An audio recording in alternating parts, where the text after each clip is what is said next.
Tjena Pike Nights! För några veckor sedan la jag upp ett avsnitt om 5 stycken bra spinnspön för gädda. Vill ni se på den videon så lägger jag en länk i beskrivningen till den här. Så kan ni kolla på hela det avsnittet. I det avsnittet i alla fall så hade jag med ett spö som var Daivas Sidekick. Och i det här avsnittet då tänkte jag att vi ska kolla på det här spöet mer i detalj. Kör vi!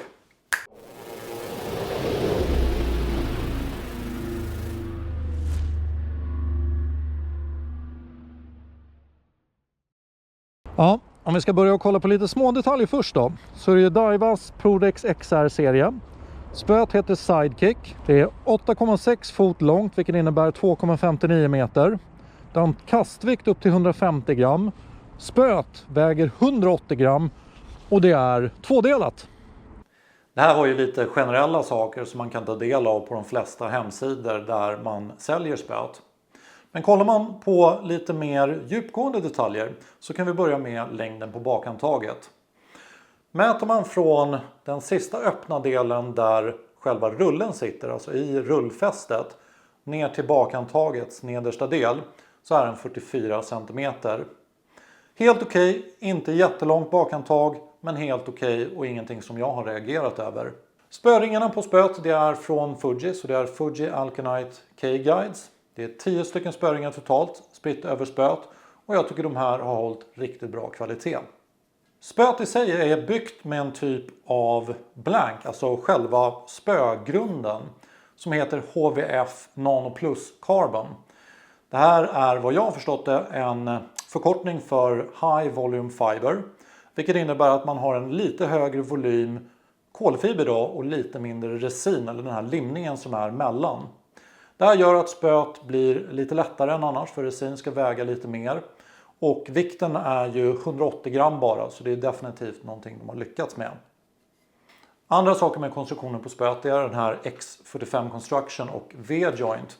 Det här är saker som ska hjälpa till med själva aktionen i spöet.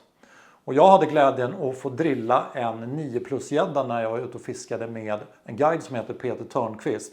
Och då fick jag verkligen uppleva hela aktionen i spöet och just det här med att de här typerna av teknologier ska hjälpa till med de här huvudskakningarna från större fiskar. Så blanken ska kunna äta upp de här huvudskakningarna om man säger och se till att krokningen stannar och är trygg. Ser det ut som. Spänn upp där ja. Och veva förbi huvudet, veva förbi. Där, nu. Nu kommer han. Upp lite. Upp lite. Jobbar. Där, bra. Det kan vara vad fan som helst det här. Det är stort. Ja.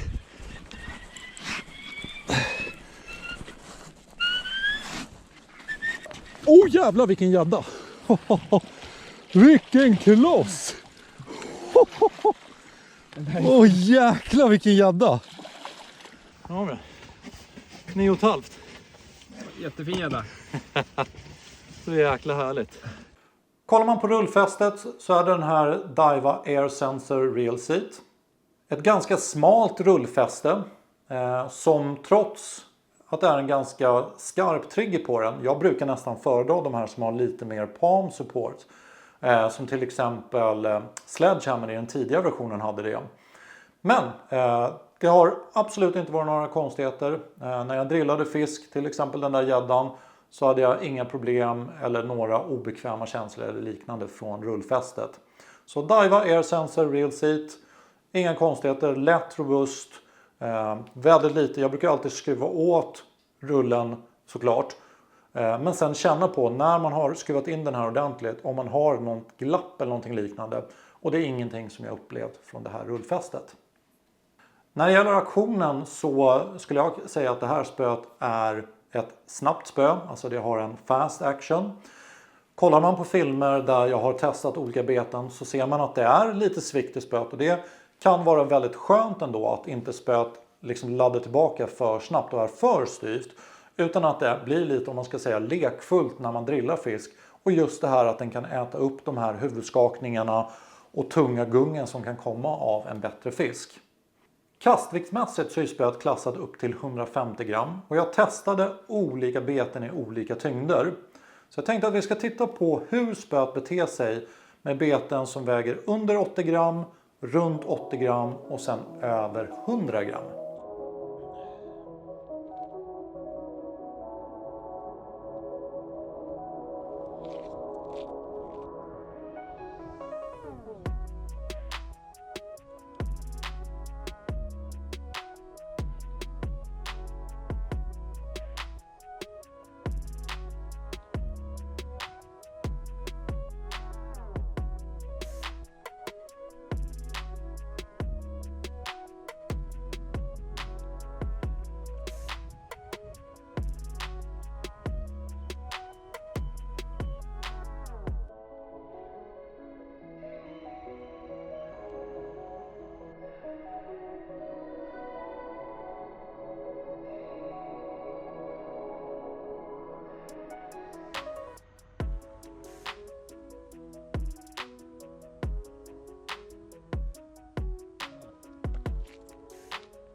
När det gäller prisbilden på spöet så kollade jag till dags datum och då pratar vi mitten av december 2022.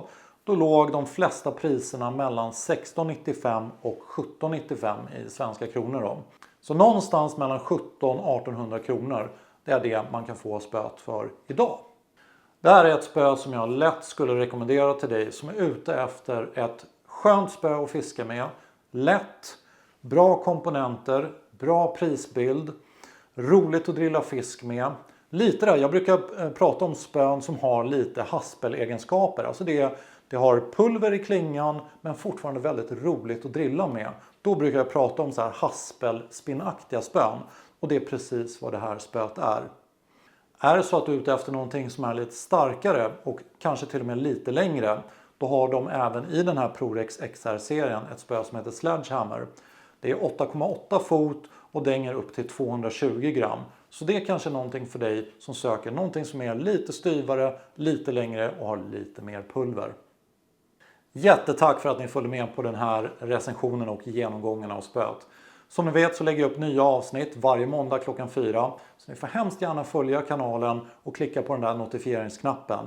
För ju mer som stödjer och följer oss, desto lättare har vi att lägga upp mer recensioner om mer produkter. Som alltid, ta hand om er, ta hand om fisken, så ses vi om en vecka. Ciao!